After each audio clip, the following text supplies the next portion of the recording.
see and understand the point you're trying to make. And if I'm gonna delve into it at all again, the point I'm trying to make is it is too easy for them to find ways to divide us. Let me tell you what I went through tonight. I have been trying to make a point. Now, the people who are overly zealous with their point, they don't stop to try to reason. They just want to hammer their point home. I understand that. But that's not what my wall is for, and that's certainly not what my time is for. So I'm not engaging that energy.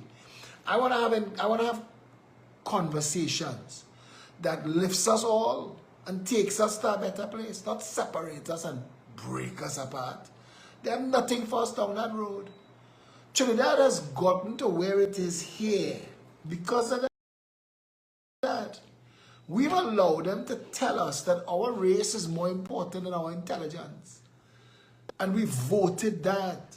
And tonight they have stores and homes in Maraval that are cleaning mud, that the people of Central and South understand. And instead of people empathizing, people kicking each other in the face. Because Fitzgerald Hines, and because you have a handful of jackasses, you want to be a jackass too? Because Fitzgerald Hines told people about living in a lagoon. So you can't wait, and I guess I understand the need to be angry. I get angry too. You all know that. There's hit me for that. I get angry too. My blood close to my skin. But we have to understand that at the ground level, the greatest victory is unity. I remember reading a poster once that said, the best revenge is living well. And I love that. I want to twist that into this conversation. The best revenge we could have on all of them who have made a mess of this country is to unite and stand together. Now, this coming Saturday, the 29th of October, we had a very big event planned. But we got information through Raphael Banfield, our meteorological officer of the Progressive Empowerment Party, a full 24 hours before any of the organizations in Trinidad fighting. Because while they're fighting to say what they know, Raphael Banfield was able to give us information 6 o'clock yesterday, and we called a meeting to bring all the arms together that responsible for this event on the 29th, to pull the event back and to postpone it until the 16th of November. Is it 19th or the 16th? I'm talking, and let me just check. But it's in November, and it's the 19th of November. I'm sorry about that, the 19th of November. So the event, but don't panic, they are going to do they're going to do new graphics, they're going to do new jingles, new videos. It gives us an opportunity to market it more. And we will be up there Saturday. At the time, people would have come in case they didn't get the memo, because the weather is supposed to be very bad, but we are still going there. And we're going to be there, and if people come, we'll have a cottage meeting. We'll have a big rally. Imagine if 100,000 people show up anyway, in the rain. We'll have a meeting. Don't have to be fancy. Some of our best meetings weren't fancy. Yeah. But we, the people of Trinidad and Tobago, if we have an ability to stop the flow of drugs and guns deliberately, these things that are the bugbear and the bane of our existence, the banks, what the banks doing us, all of this, all of the brokenness of society, the parliament, the speaker, the president, the senate, all of the nonsense, the overduplication, the fact that you have URP, CPEP, local government, Port of Spain City Corporation, and Ministry of Works, all five could break and fix pavements in Woodbrook, but the Alsing wife company get the contract to do it. Those things not going to fix if we're kicking each other in the face. If we're kicking each other in the face, one of the two sides, the PNM or the UNC, might win. And what you have to understand is, the same criminal contract mafia that benefits when PNM in office, benefits when UNC in office. You may not believe me, but they have families. One brother is PNM, one brother is UNC. One nephew is PNM, the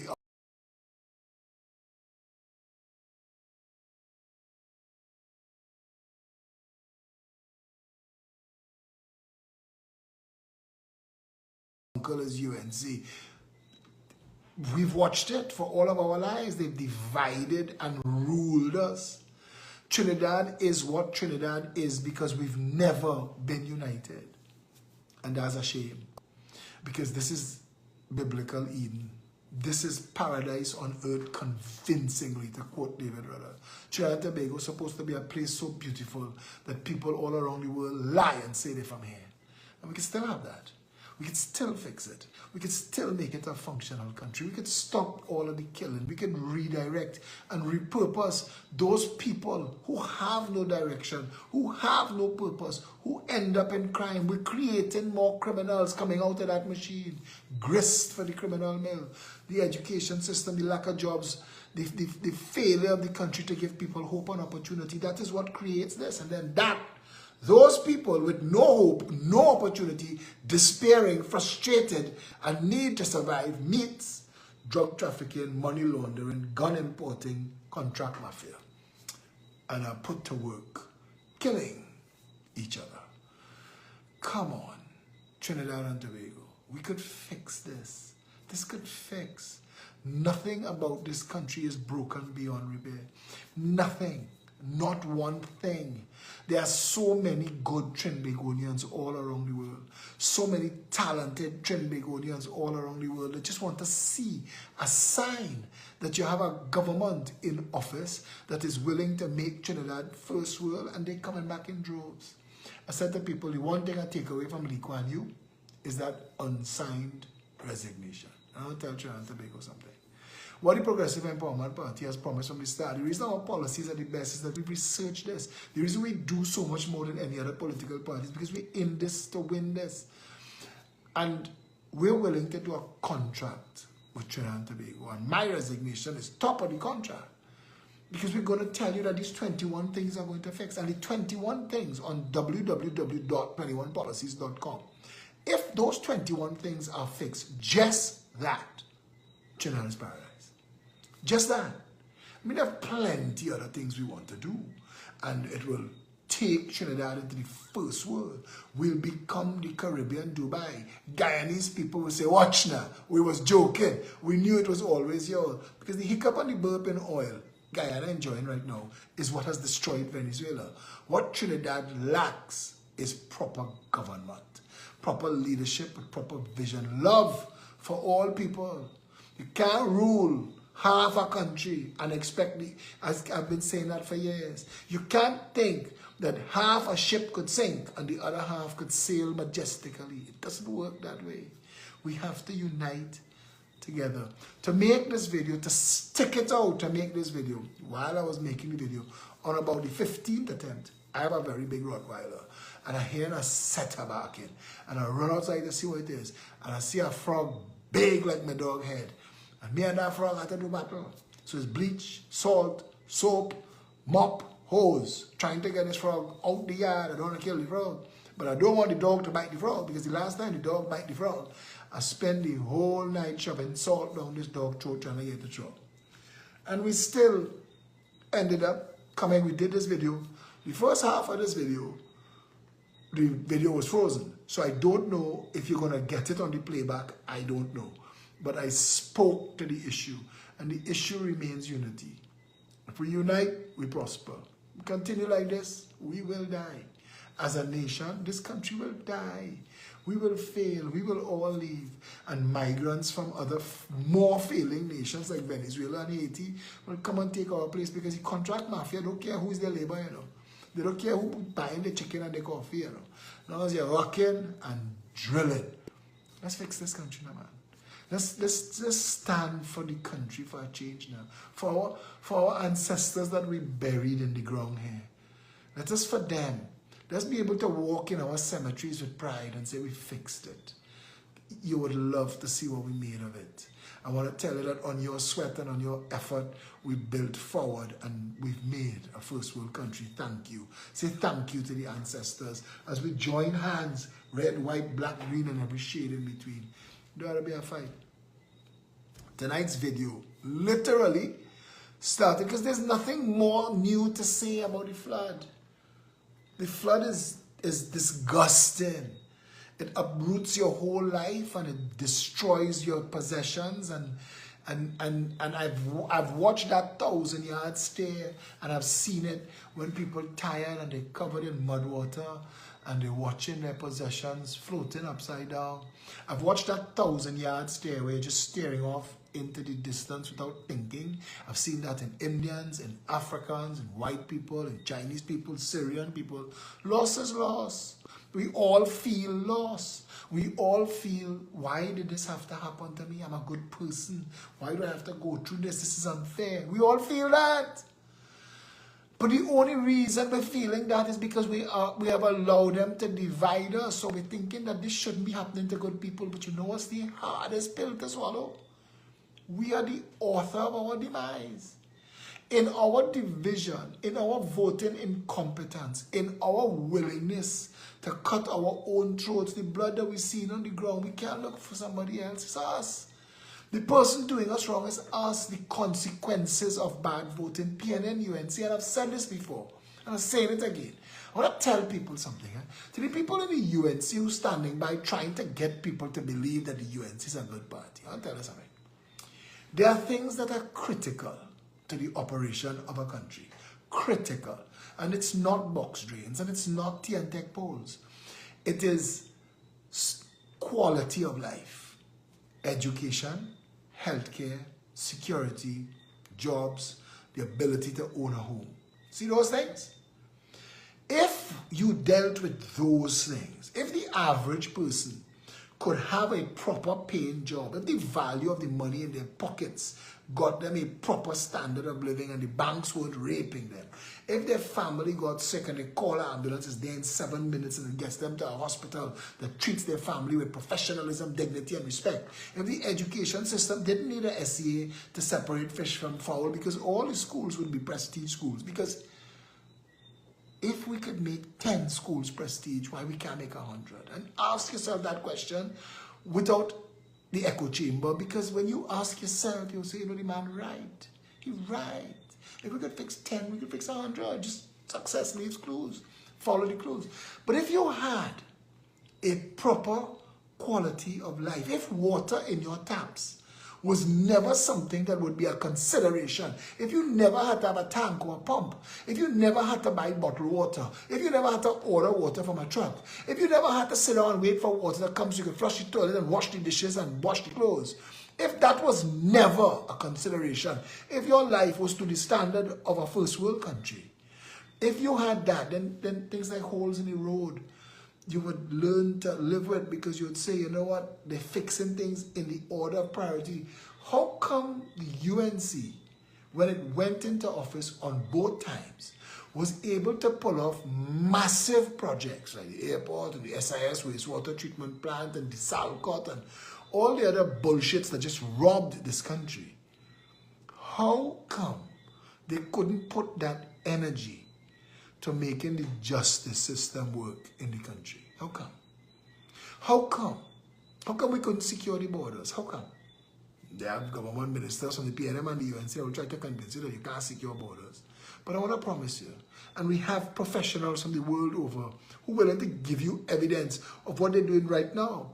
Because nowhere else in the world you could walk drugs through the country as easily as Trinidad and Tobago. But those are conversations for another time. We have to decide. I am surrounded by people that won't let me quit. And I'm upset. I'm upset with Sean Sunarayan. I'm upset with Satish Ramsaran. I'm upset with Felicia Holder.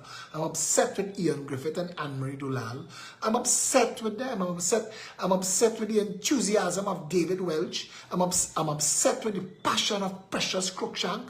I'm upset with the roll up their sleeves, straining at the leash. Can't wait to get down into the of all those shadow MPs. I'm upset because I would quit.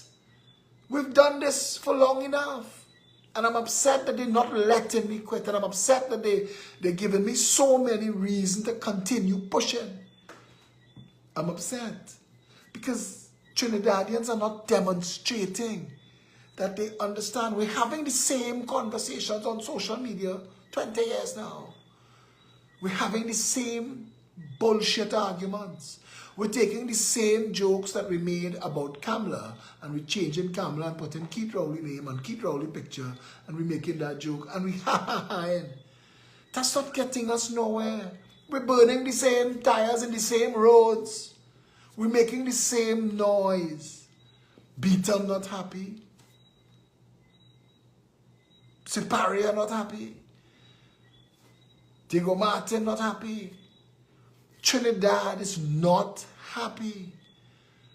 We are not happy because the government has ruined the quality of life in Trinidad and Tobago to facilitate the bandits of their friends, family, and finances. You know all that. When you stand up pointing your finger from your side into the other side face and talking about their criminality, you are hearing them talking about yours. And you are ignoring them like they're ignoring you. And both of you are looking like asses. Because people whose names are being shoved in your face that stole millions, tens of millions, hundreds of millions, even billions of dollars, and are living fabulous lives, who washing their feet with bubbling champagne, who are doing that on your money. You are in the grocery looking for the cheapest brand of corned beef that you could buy and try and get your family belly full tonight with macaroni and corned beef and trying to get them through the night. And some people can't afford the corned beef at all. Trying to get through the night, buying a half a butter. Nobody in Trinidad and Tobago is supposed to be buying a half a butter. Trinidad had $3 trillion. $3 trillion. That's a lot of money. With $3 trillion, it's not just one for you, one for you, one for you. With $3 trillion like Norway, with $3 trillion like Dubai, you take that money and you develop your country. So your $3 trillion, you plant them like seeds in the ground to bring back $3,000 trillion so that your people live in a country that works. Dubai is in a desert. They never not have water. They never not have water. When Singapore got independence from Malaysia, at around the same time Trinidad got its independence from Great Britain, Singapore had nothing. They were in a hole. They were the prostitution and drug trafficking capital of the Far East. They had to pull themselves from hell. They start off as a shithole. Trinidad start off properly blessed, and then we get oil boom after oil boom and ruined it all. Again, I'm upset. I'm telling you these things. You know what I thought?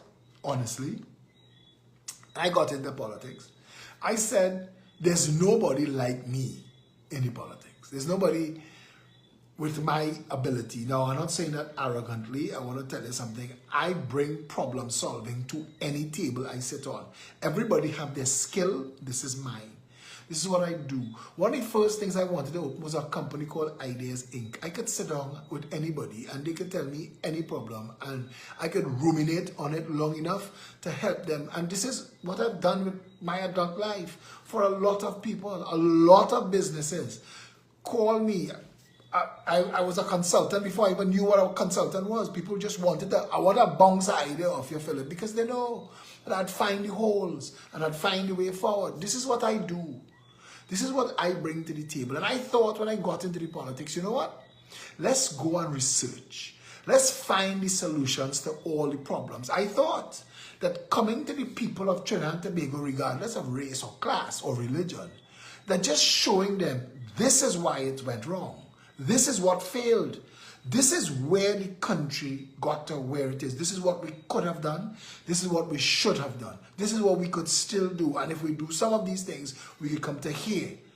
I thought that if I was to bring all of that information, because in the beginning, people were finding it hard to accept the volume of information. And I said, and I will say this again, I started off wanting to inform, educate, and empower. That was it. I never thought I would get into power. I never thought I had a realistic shot to be the leader of the country. Because to be honest with you, at 55, And he had just buried my father. He was 80 years old. I'm counting numbers. And I don't want that job. I really don't. I want it because I don't want to go and live in Canada or England or America. I want the job because somebody sensible have to do it. I want it for that reason only. I want it for 5 years to fix all of the critical things and set the country on a path of such serious momentum that you wouldn't let them come back and bullshit it again. You see, England, how they just changed 3 prime ministers in quick succession, the people not letting them bullshit it. And I want Trinidad to get there, that the people of the country are empowered, that their parliament works for them, that their system of government works, that they have the ability to go to somebody with authority and report, the commissioner of police or the chief justice, and that action is taken. The prime minister of Trinidad and Tobago should have been jailed when he was opposition leader for treason, for email gate. But Faris Al-Rawi is supposed to be facing 4 charges now. And what about the whole UNC? And all of them that walked away, and people say, well, if there was a charge, they would have not. This is Trinidad. Ishan Steve's accomplices in Piaco went to jail in America. In a real world, Ishan Steve would be paying a price for Piaco. And we had Calder Hart, and we had Johnny O'Halloran, and we had all of this. This doesn't have to be. Hafiz Karamat pulled off a crime with that desalination plant and died and saved it. That's why it's still in business today. The country that we live in, Trinidad and Tobago, is broken by design on top. I wanted to try to empower the people to make a voting choice based on this is how you fix flooding and water. You see, if today, with this rainfall that fell today, if there were retention ponds all along Maraval, all in spaces down in the river, if there were retention ponds that could have taken a normal volume of rainfall, so that when rain fall hard in Maraval, that river ends up by Movietown. My idea was that rain could fall like a storm in Maraval, the retention ponds will catch the water, and that by the time you reach Movietown, the riverbed dry, because the water is being collected. And after the rain stops, normal fluid dynamics and using the proper pump system, empty those retention ponds into a reservoir that is treating that water and cleaning that water and scrubbing that water. Because I want you to understand, when they go on the space shuttle and they go into space for 5 days and 6 days, they don't carry water. They're pissing into a machine here and they're drinking the water that's coming out here, and they're purifying the water that exists since the 50s. So I'm telling you, I know this. I know what water makers are. I know what scrubbing water. I know the role of ultraviolet. I know what reverse osmosis. I know all the different ways that we can treat with that same water that we're getting right there, that is much cheaper than desalinating salt water. And I just thought that if people knew that the flood didn't have to happen, that when the rain fell, if we caught it, it wouldn't flood. And now we had it, so we wouldn't have drought. And I thought that if they understood that, I thought that if they understood that the same Ministry of Education, with the same curriculum, same syllabus, the same teachers trained in college, if those things are the same funding, then why aren't all the schools the same? And that we could abolish the SEA that's sending people mad at 11 years old, and give the whole system a prestige workover, that Trinidadians, all of your children, would have an opportunity to go to the ends of the world and make themselves something, because our people are naturally bright. That if our education system treated with that, and not everybody want to be doing book work, not everybody want to be a doctor or lawyer. Some people like Daddy was a Mason, I want to be a Mason, but oh God, give them the opportunity to become a first-class Mason, because a first-class Mason making $800 and $1,000 a day, and an electrician making, if you run in your own electrical company, come on. Plumbing solutions, my partner, ask him the kind of money he does make on projects. But you're hiring other plumbers. But plumbing, big money, hairdressing, my barber, you're a millionaire. Once you give people the opportunity, the world needs these things. The world needs cooks. The new superstars in the world, the new big shots in the world are chefs. Chefs.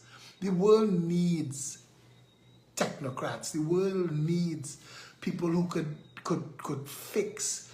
You don't know until your toilet back up in your house how important the plumber is, or until your dog break the pipe from your tank that have the water that you get in once a week and the water running out. Then you'll know the importance of a plumber. But I'm saying to you, also sports people, artists, artisans, entertainers. We've done nothing. I watched the PNM, the stink and disgusting PNM, celebrating Dylan Carter, and I know Dylan Carter trained internationally. I know Everett and Tracy Carter. I know Tracy Carter. Since Dylan was a little boy, Tracy was focused on them medals before Dylan knew what those medals were. Tracy was focused on getting that child to the Olympics. And she would do the 2 o'clock and the 3 o'clock and the 4 o'clock in the morning drills. So she was there. So PNM can't take no credit at all. There was no pool in Trinidad for Dylan Carter to train. We set aside the George Bovell III pool area and then we teeth out that. And now that's going to become the $500 million 1% tanty overpass to Westmall instead of a pool that could have trained Dylan Carter. So no PNM, kiss my ass. You are not responsible for at least that athlete. And all of these children that come back with their gold medals and have to hush them out and take the bullshit from politicians so they can get a house and $1 million. The government didn't train them. Keyshawn Walcott was a pleasant surprise. We make joke about the boy used to pelt mango. He was a pleasant surprise. We've done nothing. And Atto Bolan, who's training one of the fastest women in the world right now, he could tell you that Trinidad's team, but we ain't start to see medals yet. We could be dominated, and we're not, because we don't treat our sports people with respect. And we don't treat our music artists with respect. Unless you could whine on a band seated, we ain't have no time for it. Unless, and I'm telling you plain, we have a space in the world for everything, including soca. But we have artists in this country that play on stages with some of the best in the world. They have nothing for them in Trinidad. Nothing. That's why Nicki Minaj had to leave. She had to go and become one of the biggest pop artists the world has ever known outside of Trinidad. Because in Trinidad, they would have put Nicki to be a backup singer for Machel. That would have been her whole future. And I really thought that if somebody came along and explained to you that the way education works is that you have to identify what the country is. What are you? Are you a food technology, an agro-processing industry? Are you petrochemical, agriculture, food export? Are you marine? What are you as a country? What is the main industrial driver? What puts the majority of your people to work? And what's your plan? Where you're trying to go?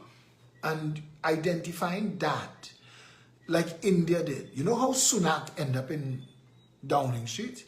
Because India transformed its people by using a forward plan. And that is progressive government. They've been doing that since the 70s.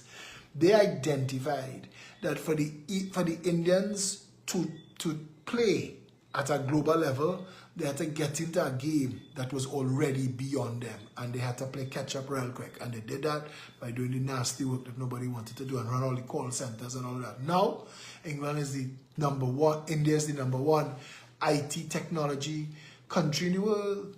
And the top 9 companies in the world are all CEOs, all from India, trained. Having a vision for the country starts with what are you? Where do you want to play 10 years, 15 years, 20 years from now?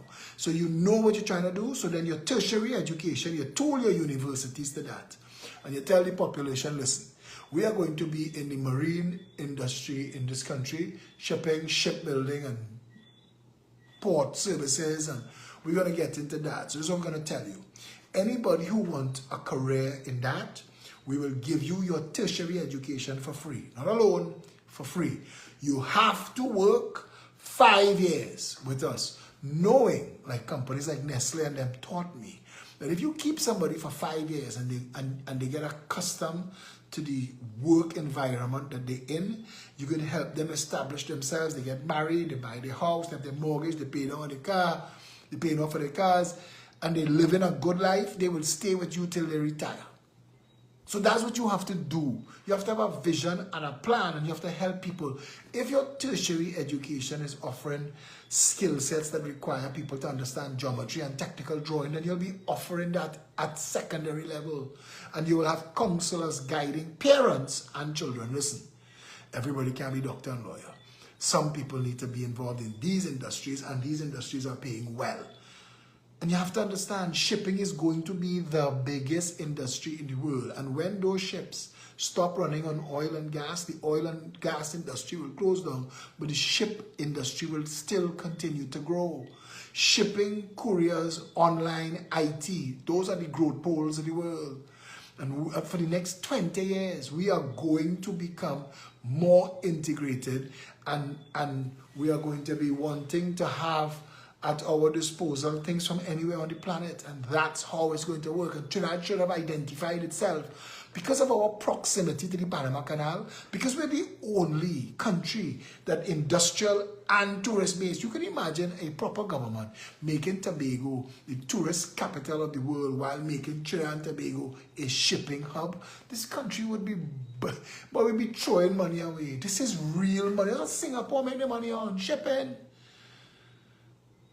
The biggest shipping ship in the world, the biggest shipping ship in the world just rolled off of its berth. The first port of call for Singapore. If you could stop and load and offload in Singapore, you could trade with the world, because their timing is exact. And we could have been playing. Trinidad could have been playing at that level anyway. So you know what you're training people for at secondary level, and all of a sudden things start to make sense. All of a sudden it started to make sense. That parents who put in their children, parents and children, planning their future. I remember I talked to this guy, and a guy of East Indian descent. I was in a Lebanese house. Saloom owned that. And I was in a Lebanese house years ago. I can't remember why I was there, but I ended up in a conversation years ago with this elderly East Indian guy. And I don't know what is his job in his store. I can't remember now. But he's a senior guy. And I don't know if it was security, just watching the store or whatever. And he telling me his story about his children. And he telling me with such pride about all his children, and who is doctor, and who's engineer, and who's architect. And we getting deep into the conversation, and he telling me, he said, my wife, every day, she would pack a lunch for me, sada and this and sada and that, and he showed me his bowl, and he showed me a bottle, he showed me a soft drink bottle. He said, every day I'll walk to the parlor, and I'll exchange this bottle for a full soft drink with my sada. He said, everything that I made was for my children, to educate them. This man's still standing up in Lebanese house, but he could have been living like a king, because all of his children are now professionals earning big money, and they want to treat mommy and daddy good because mommy and daddy sacrificed for them. But he just happy. He's just happy because none of his children will ever have to keep that soft drink bottle and stand up in a store all day and wait to go and change and eat a sada roti for lunch, passing all them fancy restaurants and eat his sada and tomato and his sada and egg and live his life for his children.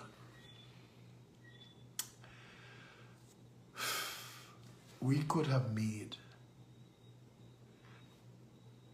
between 1962 and now, 60 years, we could have made Trinidad and Tobago into one of the best places in the world to live. We had things. We had natural advantages. We had the forest in Tobago. We had the largest brain coral. We had the Boko Reef. We had Pigeon Point. So for tourism, before you even start to talk about Charlottesville and Speyside and the other places in the Rocky Point and all those things that Tobago have. Tobago has some big things. That nylon pool is a globally tradable thing. You could leverage that for tourism. Tobago could have been mining Trinidad and Tobago on tourism alone. And then Trinidad could have made us, Trinidad and Tobago, food self-sufficient and have people in the agro-processing industry, but we could be ringed with ships, cruise ships and ships that come in here not to visit Trinidad. They could go and visit Tobago, but coming to Trinidad to top up their food supplies. You see, a ship, those cruise ships need to stop along the way and top up all that food. You see cruise ships boasting about food they'll stop serving for the 5 days and the 7 days, but that food has to come from somewhere. And Trinidad could have been one of those ports of call. Trinidad could have been one of those places where we had proper ports and a farming community that could have supplied the cruise industry in the Western world, and we could have been making plenty money. And we could have built, because I had promised when I was running as an independent candidate in 2010, a marine university in Caranage, because the children of Cocorite and Caranage, their natural predisposition is fishing and marine industry, and you could have transformed all of them into people. We could have been building our own boats by now. We had started doing that in Trinidad with Bowen Marine and others, and all that gone to waste because it's a country that never had vision and government that never cared. But we could, and we still could. And I'm not sounding like I ranting on, because I said just now that I'm upset that nobody will let me stop, because the people of Trinidad and Tobago should have been gears up already. Besides the fact that the PNM and the UNC have collapsed upon themselves, that it is now an argument about what is the more criminal enterprise this country right now. Look at it. There's not one person standing in the government and not one replacement in the opposition to make anybody feel secure. And I was thinking that people right now would have been just blowing up my phone. You know, Phil, I want to come on board. I want to come and help. No bullshit, no distraction, no stunting, no... Listen, I want a better country. I thought that when we started, that when we, and maybe we do it, and this Saturday's meeting was going to be critical to that. So now we have to wait on the 19th of November. The numbers are going to be important. The numbers are going to tell me, you, and everybody else something. The numbers that come out, not the 29th, we have to postpone the 29th, we're going to the 19th of November, so it'll be bigger. We have time to be grander. We have time to tell more people, more marketing, no problem. But the numbers, you see the amount of people willing to stand off a country, no, we're not broadcasting it live. I'm going to tell Satish, you're going to do a delayed broadcast. Nobody's seeing it live. Why? Because we can't be lazy with our democracy anymore. And I need to know. I need to know if this is a fool's errand. Hear me? The information I had in my head, I have shared openly, freely. So it's not like I keep in what I know and only if you put me in office it will fix. I've given it to the country. So people could, if they wanted to, secure the border, stop the drug trade, fix the water, fix the education, fix the healthcare, fix the financial services sector, organize jobs and home ownership. I've put all that information out there and I'm willing to do more. But I need to know that the racists fight down Bacchanal is all we are. I need to know. I started off in hope that there are plenty of people in Trinidad and Tobago that, given a proper opportunity, will move away from the racist voting. I need to know. I absolutely need to know. I need to be able to make a point. You need to know. And everybody else in this country needs to know. If race voting for criminal parties is more important than a better country for your children, all of us need to know. And that's what's happening on the 19th of November. It's an opportunity for all of us to come together. Where North meets Central and East and South, come. We're having food. We're having parking and security and entertainment because it's a long session and there's plenty good speakers coming. But I know what I represent. I know what I've done. I know what I've demonstrated. People have seen a politician without public office do so much in this country. Without government funding, without all the all the accoutrements that the government and the opposition have. We've done so much. And I'm talking about me. Everybody will talk about themselves. But talking about me. I know what I've done and what I've demonstrated to people. And I know that if it mattered, if it meant to people that, yes, this could work, they'd come out. So I need to see that. And you need to see that. Because we all need to make a decision.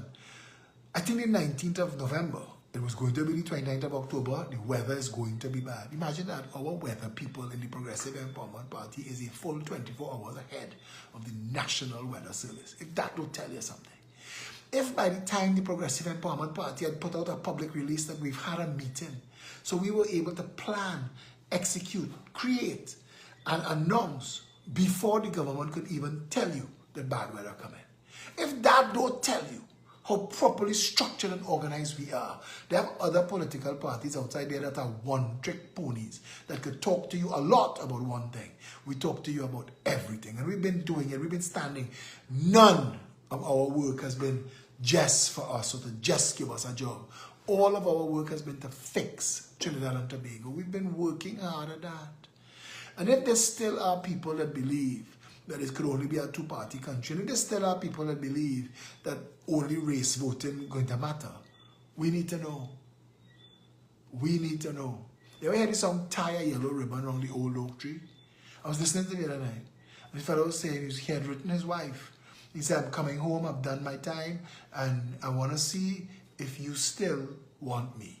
And if you still want me, tie a yellow ribbon around the old oak tree. And if I don't see a yellow ribbon on the old oak tree, I'll stay on the bus, forget about us, and put the blame on me. That's the song. Those of you who don't know it, it's called Tie a Yellow Ribbon. Anyway, at the end of the song, he said 100 yellow ribbons around the old oak tree. So it means that she said, yes, buddy, come home. Love you, still miss you. And I want you to understand, everybody needs to know that we can't continue to work this hard without an understanding. We are not representing one race. It's too easy for the UNC and the PNM to assimilate people by race. This can't be no get in your section. The only section that needs to matter right now is Trinidad and Tobago. And if you want a better country, come out on the 19th of November. Come out. Make the effort. Make the effort to just come out. When the people message me and tell me, come to Moruga, that's too far for me. So what about me? I have to come to Moruga, and I'm going everywhere. I all over this country. That weekend, Satish, I'll be in 3 different corners of the country, and I go in. But I'm saying to you now is the time for us, we, you and me, to demonstrate love of country. And demonstrating it by standing together. You see, if we get 100,000 people, I know it's a ridiculous number. People can buy Phillip, that's a ridiculous number. It is. But I'll tell you what it does. It will tell the government and the opposition, your time up. That no matter what you do, the Progressive Empowerment Party is going to win. So we're going to fix this country. Beat up. Do all that you're going to do, all your distractions. Try. Go out there and try and fix some road and put some water in people tap 24/7. Try. Try and catch them back now that you've lost them. It will tell them that. But it will tell the rest of the people in the country who didn't come out that, damn it, I should have been there. That looked like one sweet event. And it looked like Pep going, I go in with Pep. Because perception is reality. And where people see the crowd and they will see the positivity and the hope that comes out of this party, that's what it is for. And it will tell my team who been laboring that the people, they see you, they hear you, and they agree with you.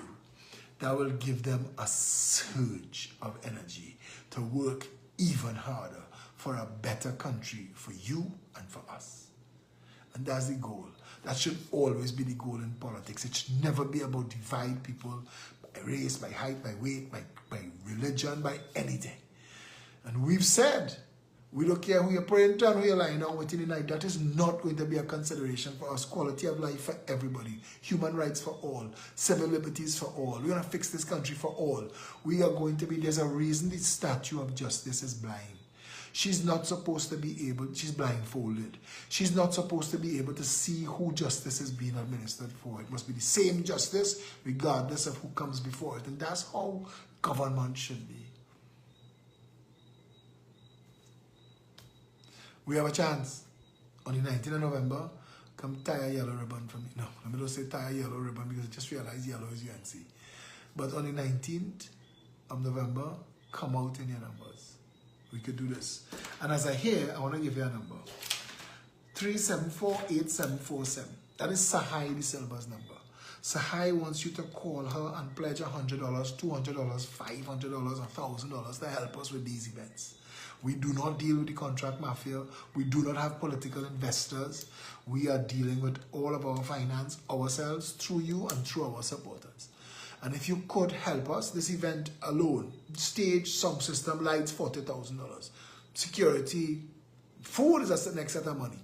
If you want to help us, if you're in a position to help us, if God has blessed you, bless others. Bless others through us. See the effort that we're making. See the effort that we're making. On a night when Facebook not working and a big frog come to terrorize my house, I still come out and do the live. Come out with us. Stand up with us. Listen, I tell you, I buried my father, boy. I didn't think I'd get to that place. I mean, I know life ends. I didn't know I'd get to there. And I really at the point now where I understand that life ends and I'm willing to give a chunk of my remaining life to fix my country so that my children could live here and have it better, or that we could all just get busy getting out of here. We can't fix it because PNM not fixing it and UNC not fixing it. All they're doing is teething it out. All they're doing is teething it out. Trust me. I can't believe Unicom have the contract to fix pavements in Woodbrook when average PNM masons shouldn't get our work. Little small contractors shouldn't get our work. Regional Corporation, Port of Spain City Corporation, CPEP, URP, local government, Ministry of Works, all of them could have get a job long before it was put in the hands of a private contractor. A private contractor the size of Unicom. That is ridiculous. This country broken. If you think that the PNM and UNC care about you at all. Anyway, I think that's about it. Until tomorrow. Call Felicia at 769-4590, please. Those of you who are deep pockets and you all know yourselves, you know yourselves and you just talk to me or just keep talking to me every night, encouraging me, giving me guidance, giving me tips. You know what I need right now? I need you to call Felicia and write a check for 20,000. We need the help. We really, really need the help. This army marching on its stomach, we need your help. We need your help. If you're in a position to help us, if you believe at all what we're doing is the right thing, if you believe, because you too get to tell me, you get to tell me by what you do next with your donations, because we need the help. And if you don't help us, it tells me that this is not what you want and we'll be guided accordingly. We need help. My overseas Trinbagonians, this is not just entertainment. Contact Felicia directly. No skimmy-dimmy. Message Felicia, message me 682-2110. If you're ready to pledge a 5,000, a 10,000, a 15,000, message me directly. 682-2110. I'll fix you up and hook you up with Sahai and Felicia and get the whole transfer done. But call me directly so I can thank you directly. 682-2110. We need the help. There is a number for my assistant. It's 702-PHIL, P-H-I-L. That is the number for my assistant. Her name is Indira. You could call her and get any more information that you need. Satish Ramsaran 796-8172 is the party organizer. If you're interested in coming on board and working, we're building out all the teams, chairman, treasurer, in all of the constituencies. And if you're willing to be part of that, message Satish 796-8172. But you could call Felicia on 769-4590 tonight and tell her I want to give you $20,000 tomorrow. Come and meet with me. Or you could call me when this video finish. Call me and say, Philip, I'm giving you $20,000 tomorrow. Come and meet with me and I will come because we need the help. Yeah? And again, as I said early, if this is God's plan, nothing anybody could do could stop it. And if it's not God's plan, there's nothing I can do to make it happen. So I'm just going to show up and do my best with this team that committed to this course of action. If you want this, help us make this a reality. Until tomorrow, stay safe.